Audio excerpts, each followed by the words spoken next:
distinguished guests, ladies and gentlemen, mesdames et messieurs, chers amis, bonsoir. Soyez bienvenus. Nous sommes ravis de votre présence. Il y aura quelques-uns qui vont nous rejoindre, qui sont un peu en retard, mais quand même, on va commencer à l'heure. Je m'appelle Margaret Huber. Il me fait grand plaisir, comme président chapitre de la capitale nationale du Conseil international du Canada, et en nom de nos partenaires, le Centre international de recherche en développement, le CIC-Ottawa et Audiovisuel Canada, de vous accueillir. A special welcome to our distinguished guest speakers, the Honorable John Manley and former Ambassador John Weeks. They will be introduced at greater length by our moderator.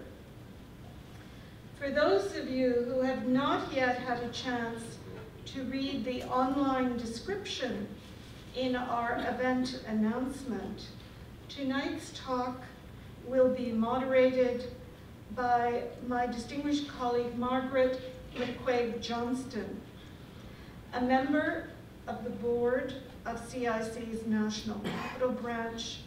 She has been especially active in the vital area of programming, and we're most grateful in that regard. She is also a senior fellow at the University of Ottawa and the University of Alberta, and a distinguished fellow with the Asia Pacific Foundation of Canada. During a stellar career with the federal government, she held a number of senior positions, including with the Department of Finance. She has a master's in international relations, focused on China, and an honors BA in political economy. I mention some of these details, by the way, because we have many students and young people in the room as well. And it's good for you to hear some of these paths to distinguished service that we can, at a younger age, learn from. But before I invite Margaret as tonight's moderator to more formally introduce our wonderful speakers, let me say a few words about the National Capital Branch. Since a number of you here tonight are new to our activities as new members, and some indeed who have not yet taken the step to take on membership with the CIC, but we hope you will in the future, following in the good steps of colleagues like John Weeks. Through a dedicated team of volunteers, the CIC's National Capital Branch offers our members and guests access to a wide range of distinguished speakers, like tonight. Policy experts and influencers shaping the world's debates and discussions on global trade and economic issues, on security, politics. For instance, our last event was on Russia, which attracted also many guests. Once again, thanks to outstanding speakers, we have tonight convened a wonderfully diverse group of participants. I hope that during the networking reception tonight and in future, you have a chance to chat with as many as possible of the other attendees, not only current and past practitioners, but also representatives of NGOs, think tanks, business, foreign diplomats, leading academics, and hardworking students. At the end of tonight's panel, and after what will doubtless be a very lively Q&A, and I'm counting on you all to uphold our tradition for timely and pertinent questions, taking advantage of our guest speakers. Our panel will then be thanked by our colleague Len Edwards, former Deputy Minister, Ambassador, and long-term Prime Ministerial Advisor. I'll be speaking a little longer about his career later on, after the Q&A. But in conclusion, let me mention some of the upcoming events organized by the National Capital Branch. We have a number of platforms, not only the monthly speaker series like tonight, there's also the Politics at the Pub, and Annie Shee, who is here with us this evening, is one of the key organizers of that. The next such event will be taking place at the Red Lion Pub in the Byward Market on the topic of international development. We also have very active study and working groups, not only on Asia Pacific, and I think, Margaret, you're also sometimes active with that, but also on Latin America and the Caribbean, and a number of us. So there are 5 altogether, including the newest one, which is on intelligence futures, cybersecurity, that whole area. All this to say, these and many other activities we're offering for you in hopes that amongst the offerings, you will find what interests you, what engages you, and that you might even be willing to volunteer to help us out on, since these are all put on by a dedicated team of volunteers. So thank you for your presence here tonight. Thank you in advance for your continued engagement. And over to you, Margaret.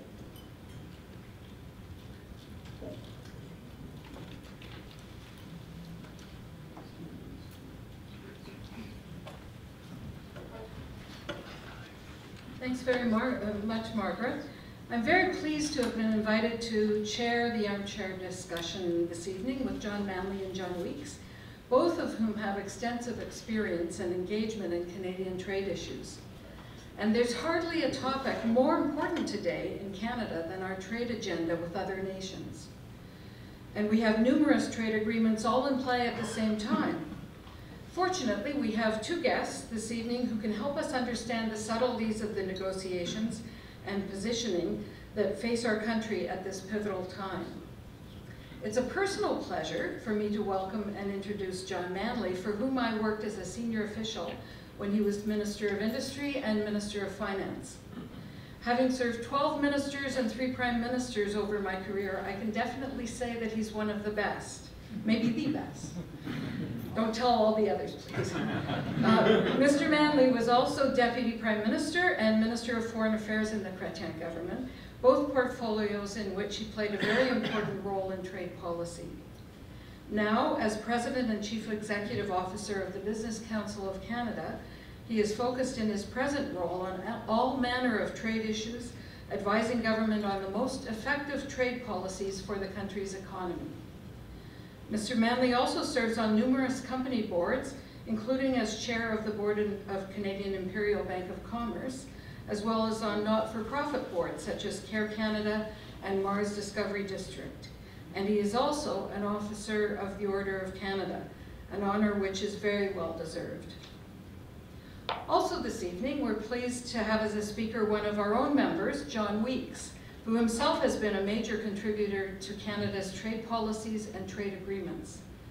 From 1971 to 99, Mr. Weeks worked in the Canadian government on trade policy, negotiations, and implementation, including as chief negotiator for NAFTA, senior assistant deputy minister, ambassador to GATT during the Uruguay round of negotiations, and ambassador to the WTO.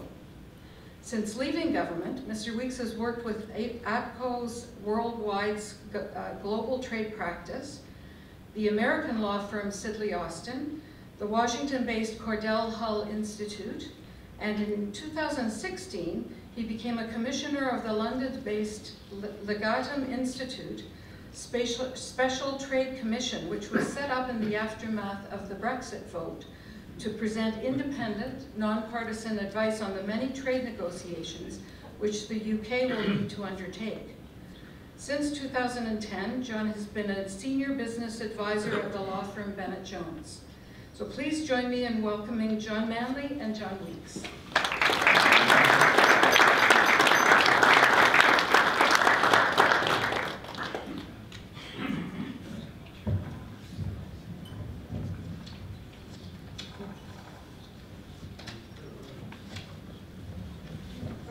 So welcome, and let's get started.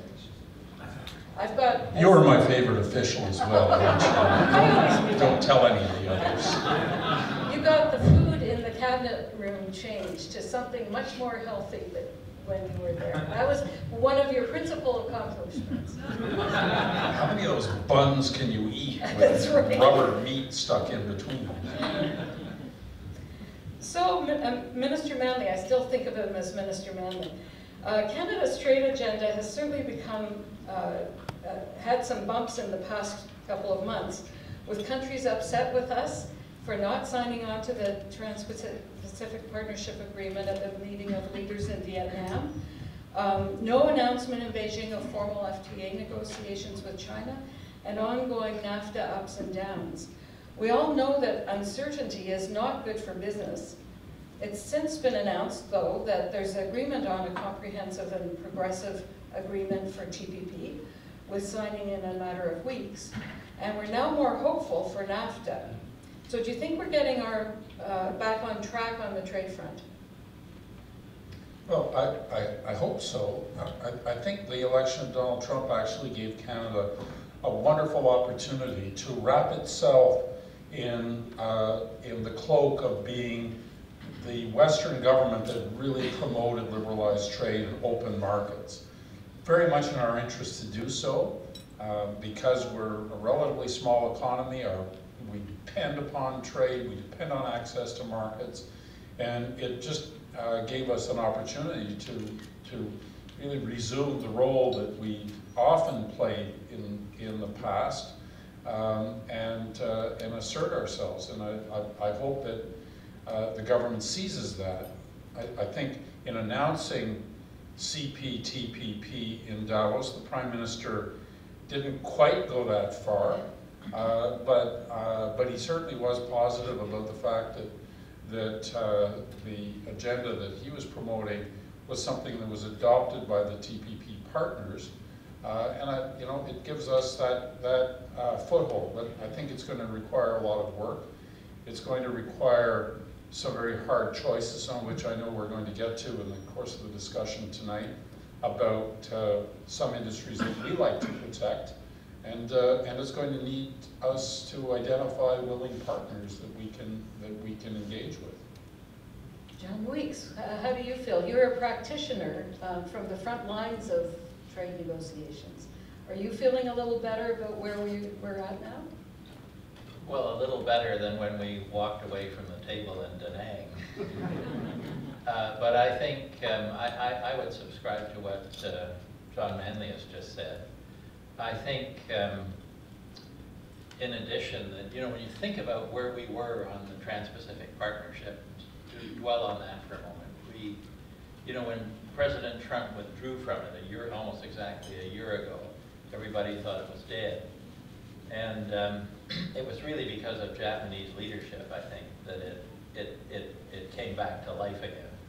And this was pretty interesting, because this is the Japanese who rarely show that kind of leadership, frankly, in international trade issues, deciding that this was something that was important, both in terms of using their own market as leverage, I think, to try and bring the Trump administration, or the Americans subsequently, around to realizing that maybe the TPP was a good idea. But also in terms of how do you manage the vacuum in the Asia-Pacific area as the United States sort of retreats and China is this dominant force. And I think, the Japanese came to the conclusion that it would be important to have a trade agreement with the sort of provisions that are in the TPP or the CPTPP in that part of the world. And so, if we turned our back on this at this point. I think we could have kissed goodbye to having a free trade agreement with the Japanese for at least a decade. So, you know, this is something quite extraordinary. The Americans used all their leverage under the Obama administration to open up the Japanese market. And then they walked away from the table and said, and you know, left it there for other people to step up and take it. And if we'd missed that opportunity, we would have been just crazy. Now, I feel a bit more comfortable about where we are now, and I think things are on a slightly better footing than the NAFTA negotiations, but there are a lot of difficult bumps ahead. We still haven't seen the wording of TPP, so we don't know in detail what we're going to get ultimately in terms of, for example, this side letter on autos, and will it really be enforceable? Or John Manley, maybe you're more plugged into the actual... I was reading some of the criticism from a couple of the associations today, and I simply don't agree with it. I mean, no, it's not in the agreement because, quite frankly, we were only concerned with Japan. So we have a bilateral with Japan on autos. Now, you know, by far the lion's share of Japanese autos that are sold in North America are actually made in North America. So some of the fear-mongering that was occurring, I don't think was warranted. And I admit there was some division even among the membership in our organization about that, because there are some who really truly fear that Japanese imports are somehow going to squeeze out North American production. But, you know, the Japanese do manufacture not just in Canada but in the United States.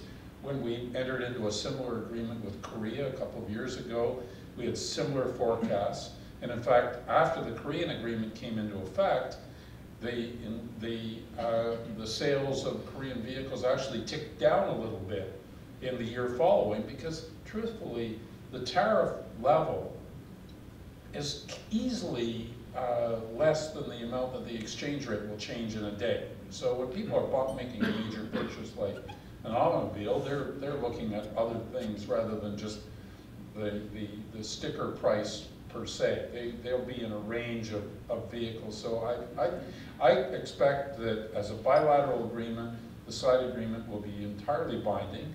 And the important thing about it is this: the United States eventually will come to TPP. They'll eventually come. Our agreement with Japan has a most favored nation provision. So if the US comes into it and gets a better deal, we're on board with whatever the US gets.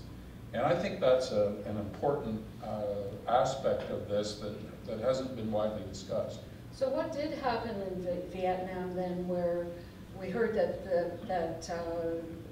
Canada wanted a progressive element to the agreement and walked away briefly and then was lured back, and we do have progressive elements. So what do those progressive elements look like? Do we know? Well, you know, I think that there's the title, first of all. The title is it's a little bit of a long acronym for me. It reminds me of the old Soviet hockey teams, but anyway. Truthfully, Minister Champagne was sent into that meeting with a very difficult negotiating agenda. And he basically achieved everything on the agenda.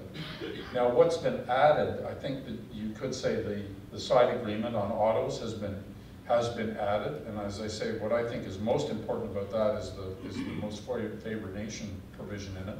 But secondly, they got an exclusion on the cultural provisions. Now, again, that's actually all about the United States and the anticipation that the US might one day join into this agreement. And it wasn't for our TPP partners a big give. However, in entering into that negotiation post the US withdrawal, the agreement was that market access issues were off the table. They'd already been negotiated. So I think some of our partners saw this cultural provision not particularly of interest to them with respect to Canada, but it's about market access, and didn't we all agree that wasn't going to be on the table? Again, I think it's really all about the United States. So let's talk about the United States and NAFTA, and what are the, NAFTA's got many dimensions. What are the big things, John Manley, that you're concerned about in NAFTA that are vulnerable for us? And you know, what should we be watching for on the horizon over the next few months? Well, I'd say there are some things that are, the way I put it, they're kind of on a rheostat, and you can negotiate those. And there are some things that are really, you know, they're binary. They're on or off, yes or no, black or white. So on the rheostat, we've got rules of origin with respect to autos. I think we can easily give the United States a win on increasing the North American content provisions on rules of origin for autos. On supply management, and I won't open the bracket about whether we should even have it. I'll just leave that aside for the moment. But we can adjust U.S. access to supply managed goods, and that again is a rheostat. So that's a point of negotiation. Whether or not we have investor-state dispute settlement or Chapter 19 dispute settlement, that's really a binary issue. And I think many of us in this room will remember Simon Reisman walking out of the Canada-US free trade negotiation over what has become Chapter 19 dispute settlement, on the belief that the way the US trade remedy system works, the Department of Commerce is prosecutor, judge, and jury when some element of US industry brings a trade objection, and we can't be subject to that. It would make a mockery of the agreement. So that one becomes binary, and I think the other one that's binary, well, maybe you could, I think the Canadian government's trying to make it into something that's negotiable, is a 5-month or 5-year termination clause with an optional renewal. I think we're trying to say we'll agree to every 5 years revisiting the agreement, but if it drops dead without renewal, that just means all of our interests are subject to the whims of a future Congress, and who knows what that would bring. I don't think John's NAFTA agreement would have existed this long if it had been subject to 5-3-year votes in every 5 years in Congress. Well, it wasn't even a vote that they're proposing. It will expire automatically unless the 3 governments decide to renew it. So I think it could well have disappeared by now. And 5 years is not within the normal amortization period of an investment needed to take advantage of a trade agreement. So I think that's clearly right off the radar. But the idea of having regular reviews of the agreement is implicit in the original NAFTA with regular ministerial meetings and committee reviews in various areas. So that makes a lot of sense. And so I think on some of these areas, you can see how you can put things on the table, as John has already said, that could be, if the Americans want a deal, that's the big question. But if you can see how you can construct an outcome that would give the Americans some things where they could say, this is an improved deal for us. But they're not going to get these crazy provisions that they've proposed.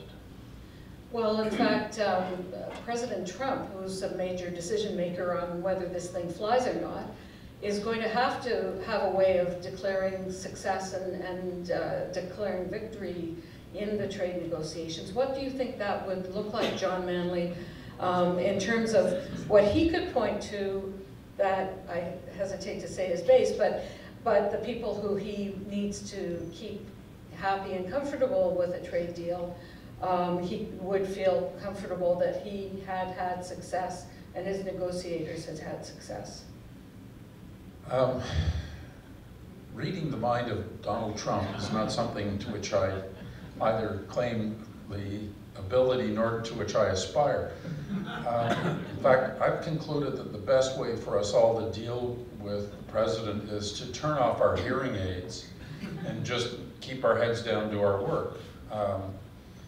You know, I think the experience of the last year tells us that whatever is agreed to, if he declares it a great success and the best deal ever, his 30% will agree. So I think we just have, I think admittedly, we can do some things in a couple of areas, and we should work on those. I think the Mexicans have some issues that they will have to deal with. I think in our case, I alluded to the supply management question, but you know, when you've got the Speaker of the House of Representatives saying, actually the problem here is Canada and it's all about dairy, not surprisingly, he represents Wisconsin and there have been dairy issues. I think that we're going to have to give something on that enables him to get a Paul Ryan to say, well, this we can live with. But I wouldn't try to develop a negotiating strategy according to the latest Twitter feed. John Weeks, you were in there in the negotiations of NAFTA. What are you looking at specifically that you saw when you were at the table that you're concerned about? Well, I guess I'm concerned about the big picture, really, that when we were negotiating the NAFTA, the three heads of government in the North American area had a common view that they wanted a deal, they wanted an ambitious deal, and they wanted it done as quickly as possible.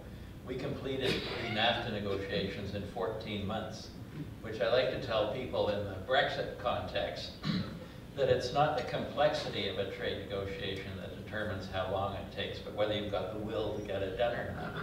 And we don't really know whether the Americans have the will to get it done. And I think I can imagine how Donald Trump could come to say yes, but somebody's going to have to prepare a package for him that he could then agree to. And I'm not sure whether his trade representative certainly seems to be in charge of the file now, Ambassador Lighthizer. I'm not sure whether he has the interest or the inclination to really do that, because I think he perhaps believes in this agenda that they're pushing more than Trump does. On the positive side, we're now seeing, I think, the work that Canadians have done talking to interests in the United States has paid dividends in terms of their having a better understanding of the positive relationship they have with Canada and the positive role we can play in these negotiations. And so that is starting to impact on Congress, and you're starting to see congressmen impacting on the White House. And this is, as I don't presume to read into Donald Trump's mind either, but it is interesting to note, for instance, that whereas he had wanted these negotiations to be over very quickly, he's now saying, well, maybe they have to go on until after the Mexican elections. So that's positive. And there's a whole other aspect of the negotiations, too, outside these difficult areas, that's about modernizing NAFTA. I like to say it's sort of bringing NAFTA into the digital age. Things like electronic commerce that didn't exist when we negotiated NAFTA. Things like digital customs procedures, which, you know, things were still being done in paper when we did the NAFTA. Rules of origin. So there's a lot of things, and there's been a lot of agreement reached in this area already, and chapters that are completed or nearly completed. Corruption was one that was done at the last, which is a topical thing when you think about trying to have agreements that deal with the developing world. So if Donald Trump wants to construct a narrative that says this has been a good deal, I think there's a much better narrative that he would be able to do on this than he did when he suddenly one day woke up and said that China was no longer a currency manipulator, for instance. Well, and you mentioned the digital economy. It's going to be wonderful if we can really do a focus on that and get some real progress on that, because that will then set an example for other free trade agreements as to what can be done, because that really is where the future of all of our countries is. John Manley, after 9/11, we remember very well your leadership with U.S. Homeland Security Secretary Tom Ridge to develop the Smart Border Agreement so that both countries would have security without blocking commercial traffic. We're hearing now that the Mexican border wall might become more of a security system for both Mexico and Canada's borders. Are you concerned about thickening of the border again with longer border processes and people's mobility for cross-border employment being curtailed? Well, if NAFTA is terminated, absolutely. One of the things that we saw after 9/11 was that although the border actually never closed after 9/11, nobody on the US side in enforcement actually knew what to do. So the result was these massive lineups on the Canadian side of the border, not because vehicles and goods and so on were not permitted to cross the borders, because nobody knew quite what to do. And so I think first thing that happens is at the border, if there's a withdrawal, people won't know what to do. They won't know that it's 6 months until it actually comes into effect. They won't know who to call. And secondly, anyone who has tried to work in the United States under what we call a NAFTA visa or a TN visa knows that there's enormous discretion exercised at the border by US immigration officials. So good luck on that, getting across the border. And then thirdly, and ultimately, assuming NAFTA does die away, the task of assessing goods at the border currently is one that's based upon largely a paper-based system to confirm that rules of origin have been complied with. In other words, goods entering the United States from Canada were actually made in North America, or largely made in North America, and didn't come in from China and are being shipped. In fact, many of our companies, I'm told about 40% of the volume of trading goods don't even bother claiming NAFTA. They'd rather pay the WTO tariff than go through the trouble of completing all the forms. In the auto sector, they do it on a daily basis, they comply regularly, and they take advantage of it. But enforcing a border where you just have to examine rules of origin, and enforcing one where you have to say, okay, this widget is in what category of the code, and the rate of tariff on it is what %, and that's a whole different operation at the border. So absolutely, I think it could seriously thicken the border on goods. And quite frankly, I think one of the few things that our government can do in response to that is thicken the border on services.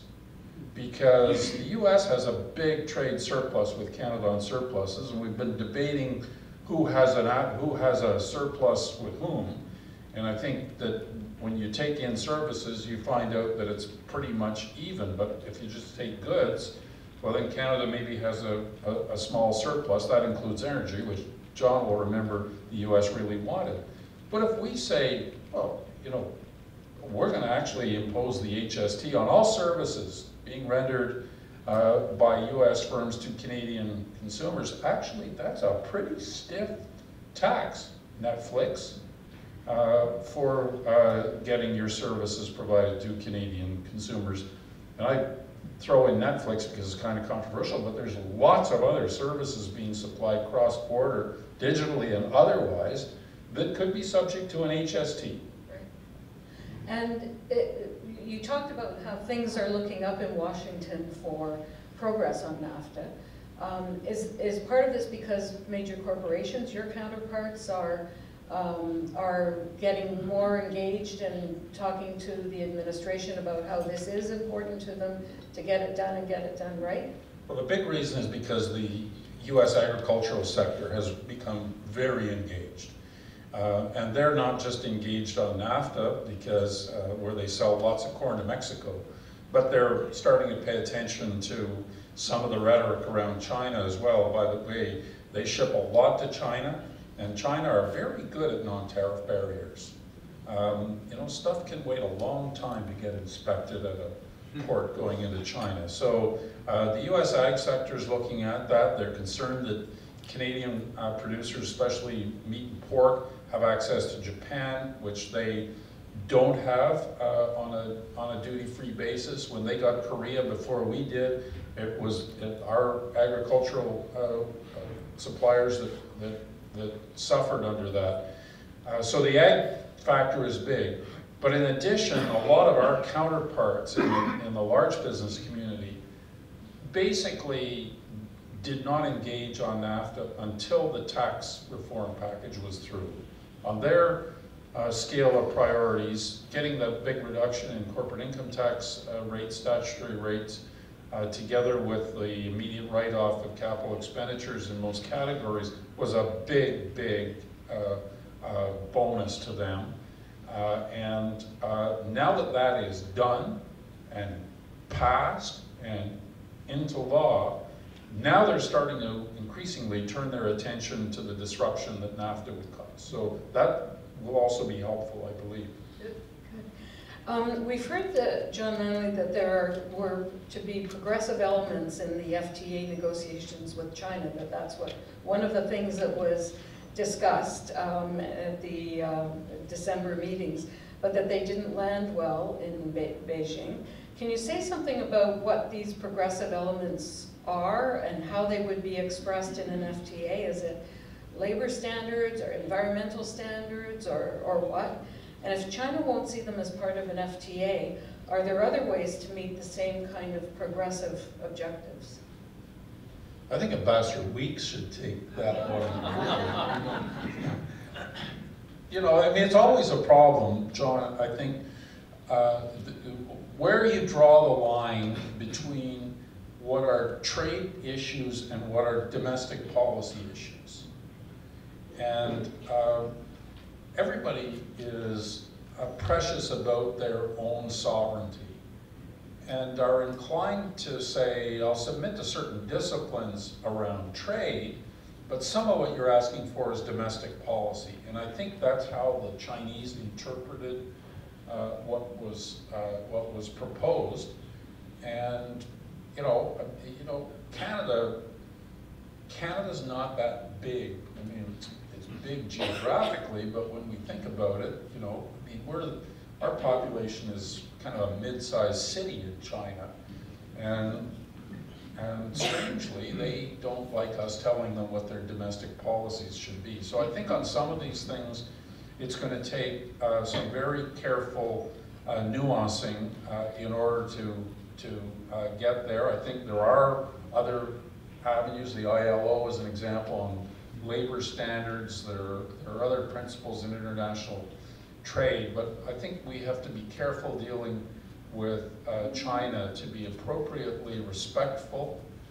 They think we're kind of new on the scene and that they've been around a lot longer, and we need to show a certain amount of deference, I think, in order to achieve our objectives with them. But John was the negotiator. I'm trying to deal with it. John, I thought you handled that very well. I mean, maybe I'll just add a couple of words. One is, we, of course, had not chapters, but side agreements on labor and environment even going back to the NAFTA, so that's a quarter of a century ago now. And so it's not new putting some of these other things into trade agreements, but there are dangers as you do that. And I think one of the things that was particularly difficult for the Chinese was, when we came and talked about wanting to have a chapter on indigenous peoples, and they sort of thought Tibetans and Uyghurs and what were we really up to. But on environment, I think, I suspect they're perhaps ahead of us in terms of what they're doing to respond to the Paris Accord. And so I think, they may have well have been quite prepared to consider having a chapter on those matters. In fact, maybe they would have turned the tables on us at some point. We tend to have a view, I've noticed from time to time, where we consider that we're the epitomes of virtue and everybody else is a problem. So just as we thought when we put the in the environmental chapter in the NAFTA that the victim of all the complaints would be Mexico, but a lot of them turned out to be against the United States and Canada. So it's an interesting world, and I think we shouldn't lose sight of the fact when we're negotiating a trade agreement that the main provisions are the economic provisions. And these other ideas have been put in really to try and make the whole thing more palatable to electorates. And that's good, to be reaching out to people and convincing them we haven't forgotten their interests and they're not abandoned. Because we've seen what happens in the United States when the electorate thinks they've been abandoned. But I think it's a difficult balance. John Manley, one idea that was floating around for a while was with the China FTA was doing it sector by sector, as opposed to doing a holistic FTA. What's your view on that? Is there a risk that we would just end up with maybe a few key sectors covered, but never a real full FTA? Again, Ambassador Weeks is the negotiator here, but it seems to me that the way you get these things done is that you have to find trade-offs, and both sides have to win on some and give on others. And if you try to compartmentalize it too much, then you know, in each case you're going to have trouble fashioning a win that suits both sides. So I think it's a pretty risky strategy. I think that you've got to be broader, at least on issues with respect to trade in goods and services. I think actually in some ways, and we're seeing this play out in the newspapers right now in Canada with the ACOM deal, that the tricky thing for Canada is going to be investment provisions in a China FTA. And you know, I think that's something that is going to require some very careful thought among policymakers here. If we're going to get improved access to goods and services, the Chinese are probably going to want to have something on the investment side. John Weeks, you've got a... By the way, the trade-off. Yeah, no, and I would just add one other thing, and that is that under the WTO rules, World Trade Organization rules, you can have a free trade agreement provided it covers substantially all the trade. But you're not allowed to, you know, just decide we're going to eliminate tariffs for a few sectors. That's not, you know, that could be challenged in the WTO as being a contravention of both China's and Canada's obligations. So I don't think that's really a viable route. And tariffs are very important for a lot of the businesses in Canada that see this as being particularly beneficial, particularly in agriculture, because the tariffs are very substantial, and getting those tariffs eliminated would be a big prize. John, you've got John Weeks, you've got a really interesting window now into what's going on in the UK in the context of CETA and you know, where is Canada going to end up? We're a smaller country than the US. Presumably the UK, in leaving CETA, would want, in the first instance, to have an agreement with the US. Where does that leave Canada? And would we want to get terms negotiated that look very similar to CETA? We mentioned Canada and the US. Let me say something about that first. You know, when we were concluding CETA negotiations with Europe, it looked as if coming along quite quickly would be the negotiations between the United States and Europe, the sort of equivalent agreement, the Trans-Pacific Trade and Investment Partnership, I think it was called. And then, yes, thank you. No, it didn't have Atlantic in it. And then, Pacific. oh, I'm sorry. Thank you for correcting me. And the Trump administration has really backed away. They haven't closed the door to those negotiations, but they've backed away. So this leaves us with duty-free access into Europe well ahead of the Americans, which is a big bonanza for us to be able to try to consolidate some of those gains before the United States enters the field. In terms of the UK market, you know, the UK is the biggest Canadian customer inside the European Union of the country, so that is very important. I know there have already been some discussions between Canadian and British ministers, and I think there's a willingness, yes, of course, to continue on the CETA-type relationship between Canada and the UK after, should we say, if Britain really does leave the the European Union. And I think there would even be an interest in looking at whether we could make further improvements to the CETA agreement in terms of what we might ultimately do with the UK. For instance, from a Canadian perspective, it would be nice to have unlimited access rather than tariff rate quotas for such products as beef and pork. So there could be the ingredients of a negotiation where we might even go further, but I don't see any situation really in which either Canada or Britain would want to erect barriers that would take away from what had existed previously under the CETA agreement. Well, we can see that our trade negotiators are really busy these days with TPP, China, NAFTA, UK in the CETA context. And I was really interesting, John Manley, to see in your council brief to Department of Finance for the next budget that you also have a longer term agenda for the global economy, suggesting we should have stronger trade linkages with India and the ASEAN nations. Can you say a little bit more about what your thinking is there and what you see the opportunities to be in expanding trade relations with those countries? Well, with India, first of all, it seems to be a huge opportunity that Canadian businesses have not had much access to. And the trade numbers, the trade between Canada and India is pathetically small. There have been lots of initiatives.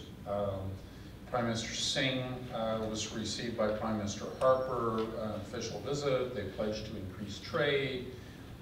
There have been initiatives under the Trudeau government to increase trade. I think the Prime Minister is going to be in India soon. With various hats on, I've been to India over the years. It is hard slugging. Let's face it, it's not easy to deal with the Indian bureaucracy. If you read Yes Minister, the Indian relationship between cabinet and the bureaucracy is 10 times worse. So it's hard going, but certainly we support the government's efforts, and we'll do everything we can to support them, and maybe incrementally they can make gains. Prime Minister Modi gave a somewhat, I have to say, lackluster speech in Davos, where he didn't really appear to embrace the cause of trade liberalization to any great degree. And it's very difficult in the, in the post Gandhi India, Mahatma Gandhi, to ever really break through with a different way of thinking. So India's a challenge. ASEAN, not big economically for Canada, not big numbers, but we have somebody championing it, Jean Charest, who was also the leader on CETA. It might be remembered when he was Premier of Quebec. And I think it's an opportunity, again, for Prime Minister Trudeau to say, this is the right thing to do for global trade and investment. We think it's good for the citizens of the planet. It's going to raise people out of poverty. It's going to create opportunities, and we'll press ahead with it. And I think it's not going to hugely move the needle for Canada, but absolutely it's the place that we should be. Great stuff. So I'd like to open it up now for Q&A. So I welcome you to come to the microphone there at the front of the aisle and pose your question. Let me know, is it to one or both of our speakers? Great stuff. Thank you. It's always hard to be the first person coming to the microphone. My name is Hamid Georgiak. I'm a member of CIC and the CIC Knowledge Study Group. The question that I have, that when I was taking international economics, my professor used to say that all these trade agreements which promote peace, and GATT was one example, and the ones that came after Second World War. If that context is true, was that part of the consideration when we were signing NAFTA, given the situation in Mexico? And if again that is the case under the current circumstances, will it not be more beneficial to North America if instead of walls, we start investing in Mexico and reversing the flow of people in the sense that people who come to California or elsewhere will have a place to have a reasonable earning and a lifestyle. Thank you. Well, that's a very good question, and I think it is useful sometimes to look at trade issues in that broader perspective. I remember one day having dinner with the Mexican chief negotiator and the American chief negotiator, and the Mexican negotiator was angry with the United States. So he began by saying, let me go into history a little bit here. You know, we don't have a very long history with Canada, but it's positive and we think there's a lot of potential. And on the contrary, our history with the United States is quite long, and it has a lot of dark chapters in it. And we have to try to look at how we manage this to overcome that legacy.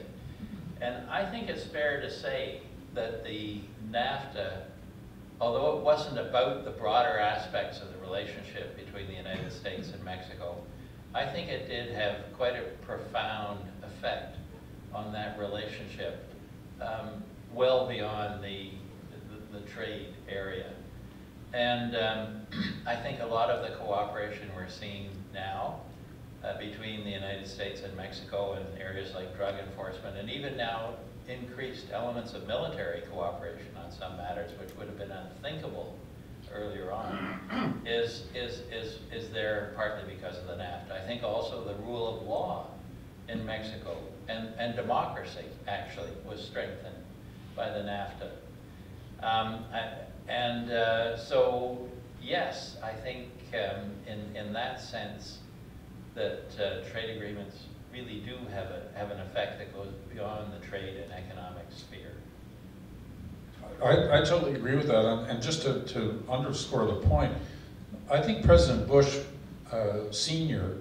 was very explicit in saying that his vision for NAFTA was one in which Mexican prosperity would improve, and that would, the effect of that would be to reduce the amount of economic migration across the border into the United States. And in fact, it has worked. And I know maybe this is fake news or something, but the numbers seem to disclose that more Mexicans move south than move north in recent years, in part because the economy has strengthened, quality has improved. Soon after NAFTA came into effect, in 1994, the Mexicans elected Ernesto Zedillo as president, the next in a long line of PRI presidents.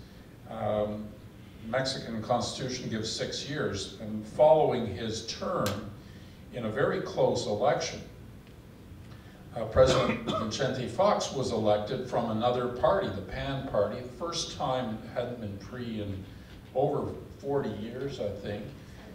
And Zedillo directly intervened with some of the militants in his party to declare the election over and that Fox had won. I think, as John was saying, in part to reinforce Mexican democracy at a time when it could have gone the other way, so that it was very important, I think, in those elements. And just to take your point one step further, let's face it, President Obama was not known as a big advocate of trade. So why is President Obama the president that promoted and signed TPP? Because it was all about China. It actually was a geopolitical strategy to ensure that all the rules for the economy in Asia were not set by the Chinese, but that the Americans had a foothold there. And in foregoing that, I think, as John alluded to earlier, that's what motivated Prime Minister Abe of Japan to say, we're not abandoning this, because if it's important for the Americans, even more important for the Japanese, that there be some influence in Asia other than strictly China with its size and its increasing tendency to expand its influence, not just in trade and economic matters, but in political matters as well. Is there another question? Thank you for some fascinating insights. Flowing a little bit out of your last answer, one of the, I'm on the board, David Holt on the board of CIC, one of the most sensitive issues that comes to mind with the possibility of a NAFTA withdrawal is whether Canada might strike a bilateral deal with the US. It would seem to me that if there is a withdrawal, there'd be a lot of insecurity, as Mr. Manley can tell us, in the business community, and a huge amount of insecurity in the public at large. There is a school now, I think of Derek Burney and Van Hampson, who favor a bilateral rather than a trilateral approach. Some of the Americans recently have raised that possibility. It's a no-no for the government. It's highly sensitive. They would never admit that they would even consider the idea. But give me your impressions of your sense of how it might go if there was pressure for a bilateral deal. And abandoning Mexico, of course. All right, I'll go first. And, you know, David, I'm more concerned in light of the last week or so that the Americans will do a bilateral with the Mexicans. What I hear about the negotiations is that the Mexicans have been relatively docile and left the Canadians to take all the hard positions, which is why Ambassador Lighthizer has come out with this comment in the last while that maybe they'll have to do a Mexican deal. So the Mexicans look content to take whatever they can get, as long as it's early enough before the election that they don't have to fight an election without one. So I'm a little bit concerned about that. Let's put that on the side for the moment. I don't actually agree with my friends Derek and Fenn about that, because I think it overlooks the degree of integration in the auto sector, which when you look at trade in goods, that is so much more important than almost anything else other than ag, and I think agriculture will find its own way. But in the auto sector, you know, we often cited this statistic that vehicle, when it rolls off the assembly line in Mexico, the US, or in Canada, its subcomponents and parts have crossed one of the two borders as many as 7 times. More than half, more than 60% of the global market in automotive is outside North America. And the importance to the auto sector of having that supply chain and not disrupting it, to me means that yeah, we can do some things bilaterally with the US, but we would have huge losses if we lost Mexico in that segment of what is a very important part of the whole economy. I agree. And the negotiator agrees. Other questions? Len? Yeah, Len Edwards.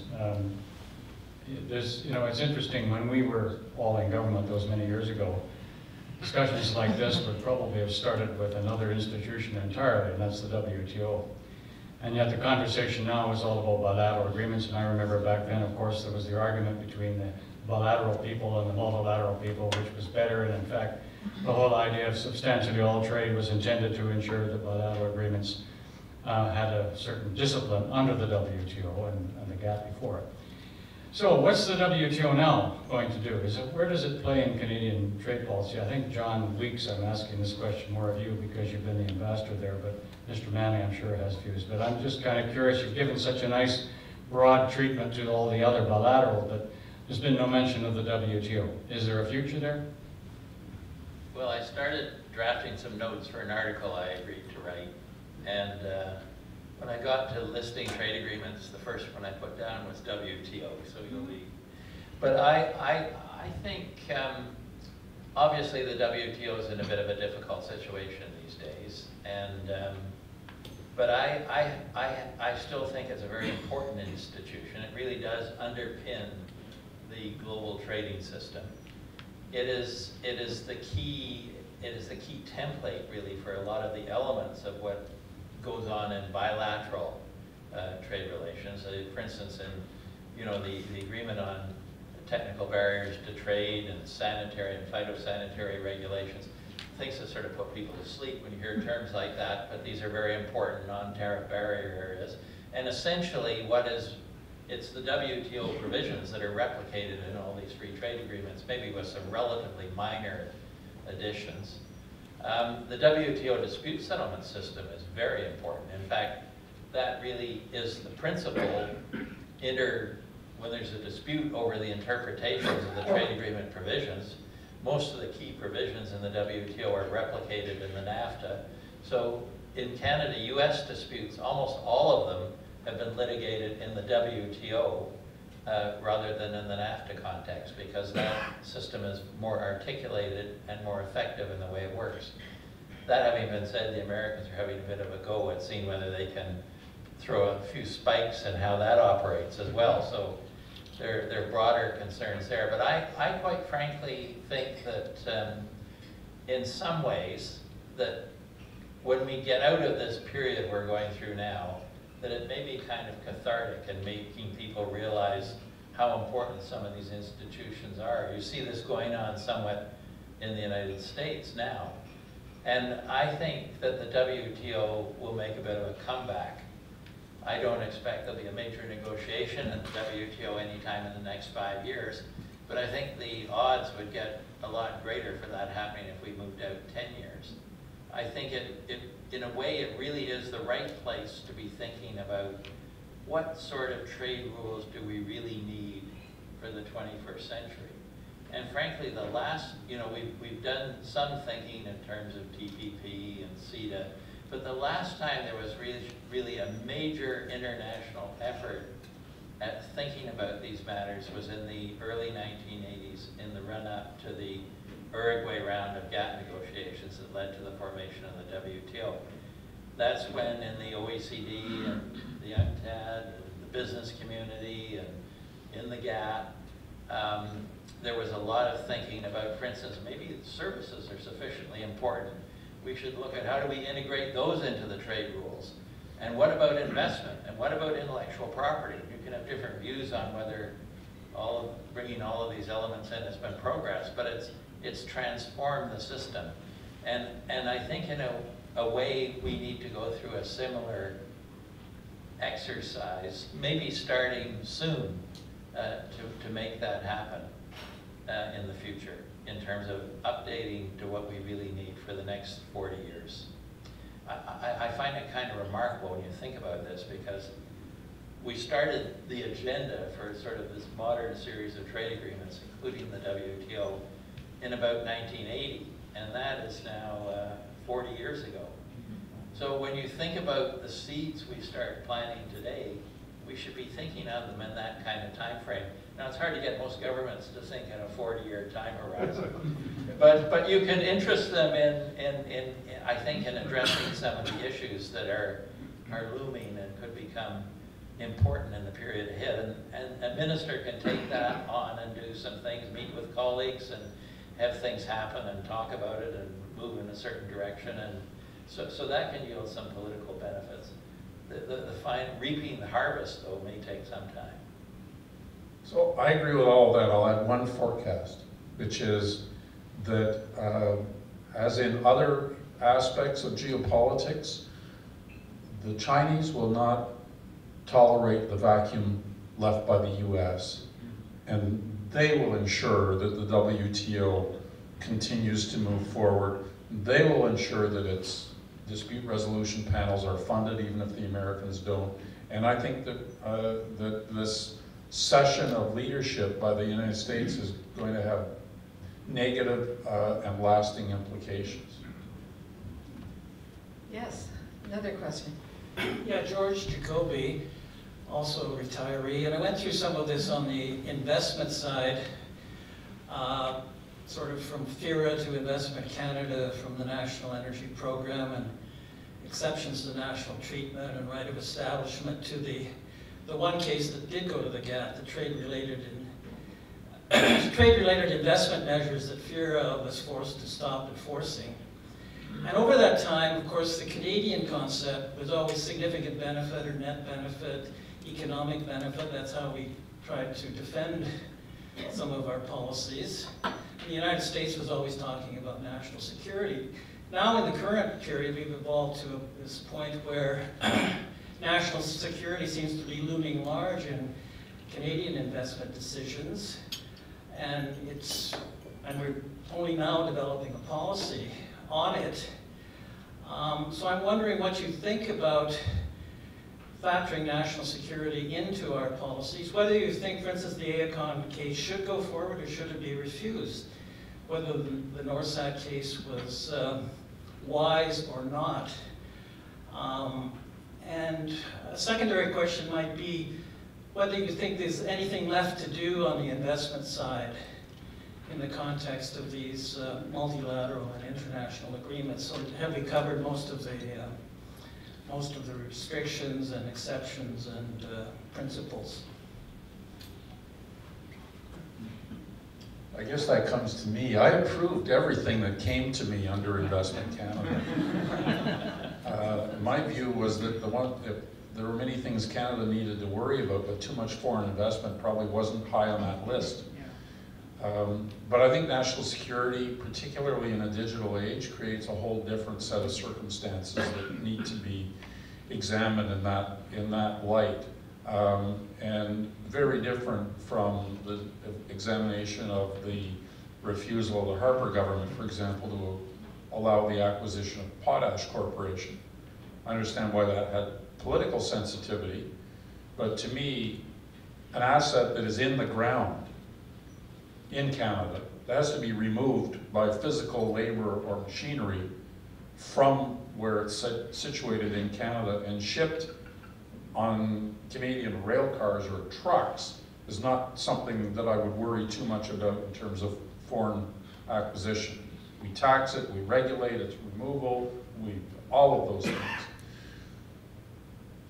When we're hearing, as I did in the past week, that 25% of the North Korean budget, such as it is, was financed by cyber ransoms, I've become very worried about what can be done in a digital world. And so I think it's appropriate to look at it from a national security point of view, see what the elements of an investment might be. I don't know enough about the two cases to be able to evaluate. I think in the AECON case, I mean, I think what they're going to say is we can't grow without substantially deeper pockets than we have. With deeper pockets, we'll be able to access broader markets.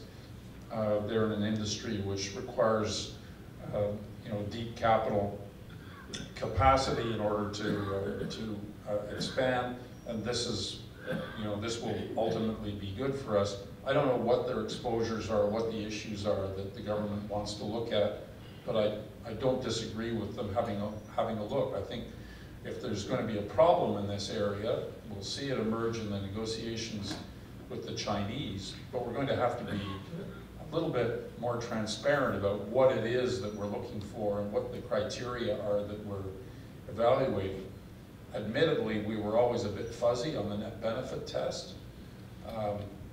And I think different administrations looked at it a little bit differently from time to time.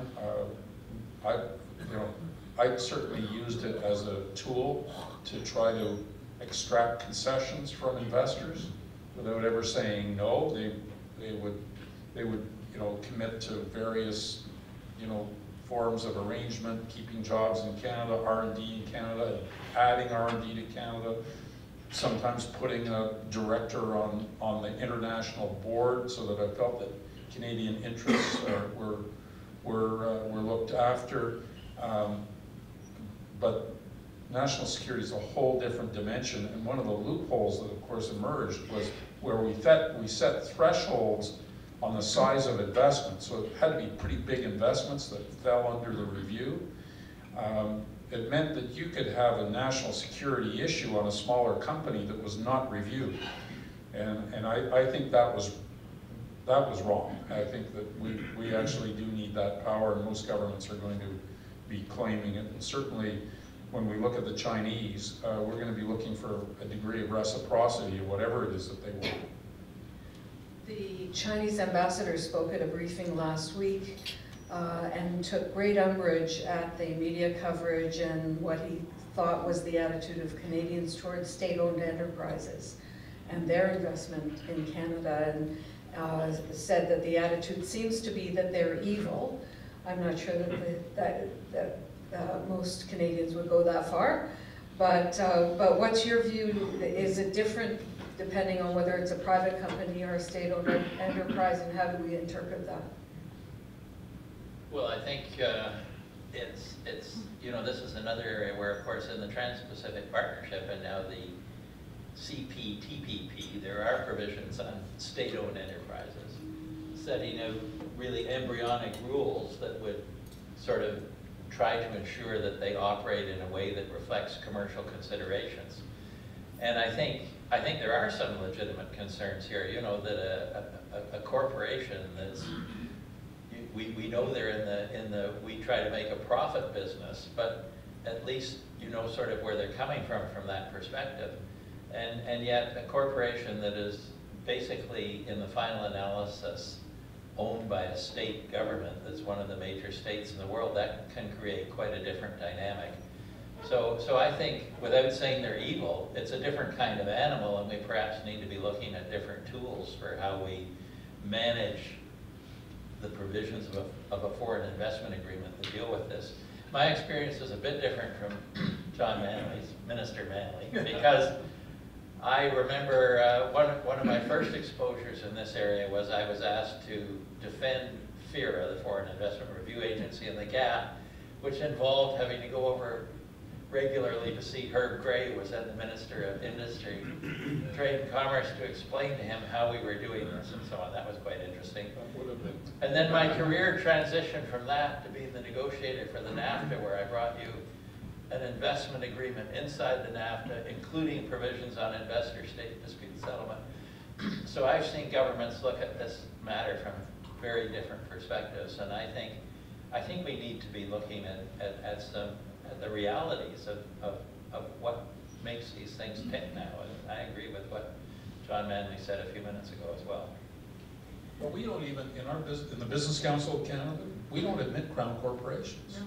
Because they, I'm an employee, but the membership generally believes that in a crown corporation, decisions on investment, on capital expenditures, on employment, on lines of business are driven by factors that are essentially unrelated to what are the clear commercial interests. That's why we have some crown corporations, and it's not a matter of whether they're good or evil. It's a matter of they operate on a different set of assumptions and different set of rules, and I think that's that may not be quite. In the case of the Chinese, a lot of the time, what they say to me is, no, they operate on a completely commercial basis. There's no. Yeah, well, okay, that's until they don't. Right. And in fact, it was interesting that the ambassador said that any country that does not accept state-owned enterprises as the major pillars of the Chinese economy cannot do business with China. Good to know. Yeah. It was an interesting briefing. Yes, next question, thank you. Yes. Yvonne Stinson, Mexican NAFTA office. More than a question, I would like to comment that the Mexican government would like to have the Canadians on board if the NAFTA continues. It was made last week, these comments by the Ambassador Lighthizer, but the Mexicans were trying to get together the Americans and the Canadians because there's a lot of tension in between. But it's a preference of Mexico that we continue that way. The second part I would like to comment on is the last round of negotiation. It was the first time the minister say that it was some advance in the negotiation table. As you may know, John Weeks always, some games are playing around these negotiations. You remember when we were in NAFTA 1. NAFTA 2 is different in one perspective, that in NAFTA 1, everybody who has the same philosophy. It was trying to get free trade. This time, we have one partner who has a different philosophy, and it's a little harder to get this partner in between us. I mean, because the rules of origin in autos is one of the aspects that deals with deficit and their perspective. And everybody knows that it's not, in the trade negotiation, we are not gonna solve this kind of deficit problems, but it's an obsession by our partner. It has to be addressed. And the other part, the Mexican government knows that, we have the trade negotiations in NAFTA, it's trade, but not just only trade. We have the table security matters. And the Americans, when they say, well, we will withdraw NAFTA, then the Mexican will withdraw from other aspects in the cooperation and security matters, or immigration, or money laundering, and all of the aspects that we have advanced a lot in the last 23 years. And the last one comment I would like to make is that we have elections, yes, the 1st of July. But my government has decided to continue negotiations even when the campaign will start, that is March 30th. We have negotiations in Mexico from the 25th of February to the 6th of March. And there is another round that's going to be held in Washington by the end of March. Thank you. Was there a comment that you wanted to make on that? Thank you very much for that contribution. Well, I always like hearing from Yvonne, so, and I think, yes, first of all, if the Americans withdraw from the NAFTA, I think it's a very good idea that the Canadian and Mexican ministers have decided that that agreement should continue between our two countries. And I think there are two really big reasons for doing that. The first one is that we're going all over the world, as we've talked about in the other parts of what we've talked about earlier, looking to have trade agreements with important countries. And here we have a trade agreement, happens to be through NAFTA with Mexico, which is our 5th largest trading partner, and is close by. And it makes eminent sense to continue to have a free trade relationship with Mexico. I also think it makes sense for Canada and Mexico to keep NAFTA in being, so that if the United States does withdraw, that there's an agreement to come back to. And I think, we probably, I can't speak for Mexico, I can't even speak for Canada, but I think there would be a willingness to see how that could be arranged, should a subsequent American administration come to that conclusion. Thank you. And one last question, Amy. Hi, thank you. Amy Karam, Global Expansion Consultant and the author of The China Factor. I know we've talked a lot about China, but I have one last question. There's a lot of rigor around the trade agreement and getting it right and the progressive internationalism theme, but are our business professionals in Canada actually ready to do business with the Chinese, whether it's in China, domestically, or even to compete with them internationally? And do we have to start spending some more effort on potentially getting their cultural IQ up as it relates to doing business with the Chinese in the mix? I'd say, speaking for members of the Business Council, there's a whole range of answers to that question. Many members of our council are already in China. They have facilities in China. They're doing business there. They're producing there. They're not producing there to export back to North America. They're producing there to sell in China. So I think that's common. I think we've talked a lot about food, and there's continuing access in the natural resource sector. Quite a stream of Canadian products flowing to China, and of course, lots of container traffic comes back this way. So, this is what I keep trying to say, and when I'm given an opportunity in the media, the discussion here is not about should there be trade with China. It's already our second largest trading partner. It's big. The question is, should we have some agreed upon rules within which that trade can be conducted? Should we be able to assume that when a vessel bound for a Chinese port arrives there, it will be able to unload its goods and not discover 4 hours before landing that, oh, that port's closed today, we're sorry about that. This is an ongoing experience that Canadian shippers have had.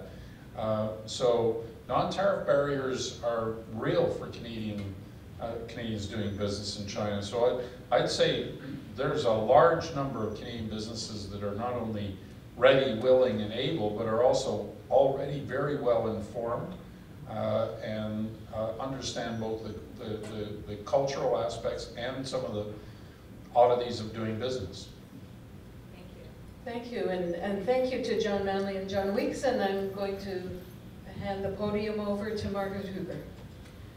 What an exciting panel and some dynamite questions.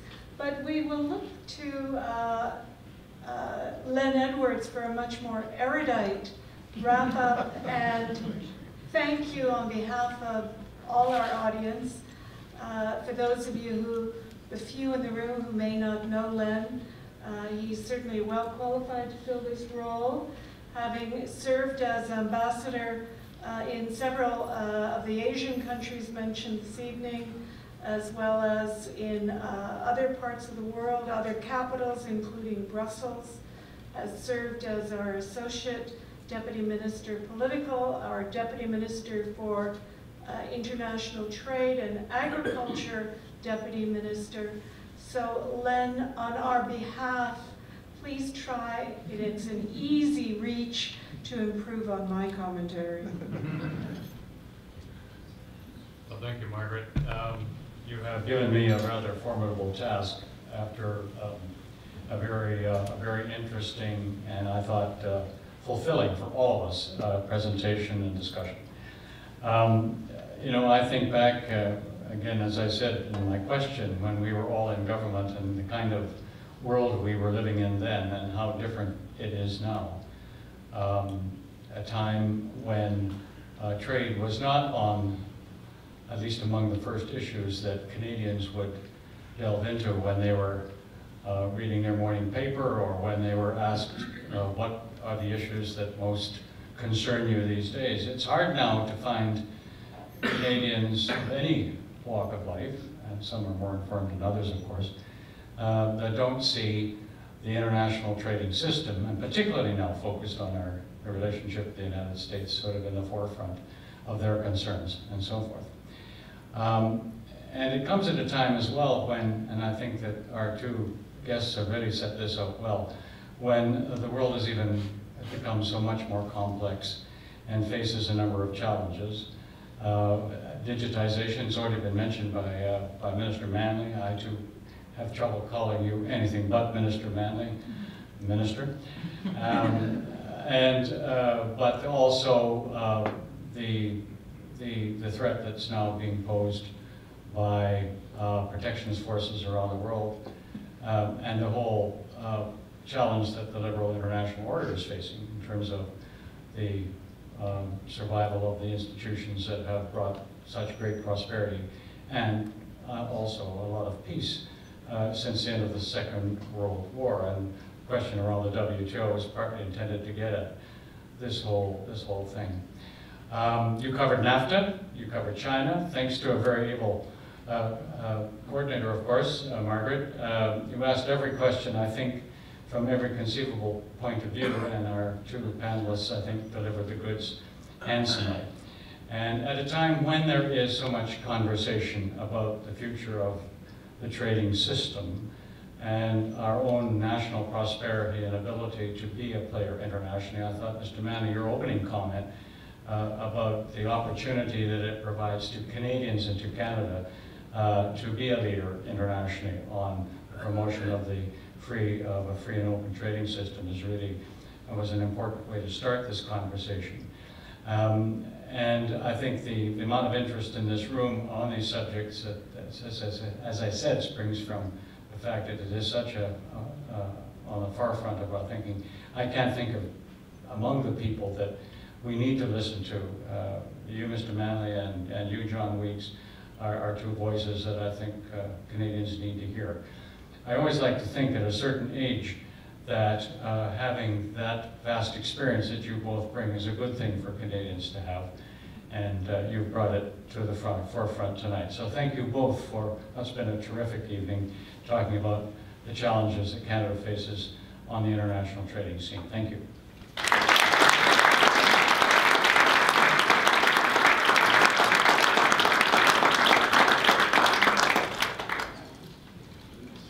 Thank you. Dinner will be served, and thank you for those who came to hear our armchair discussion. And those who are staying for dinner but have not yet taken their places at the tables, Yvonne and others, please join us. And to others who are leaving us, see you very soon.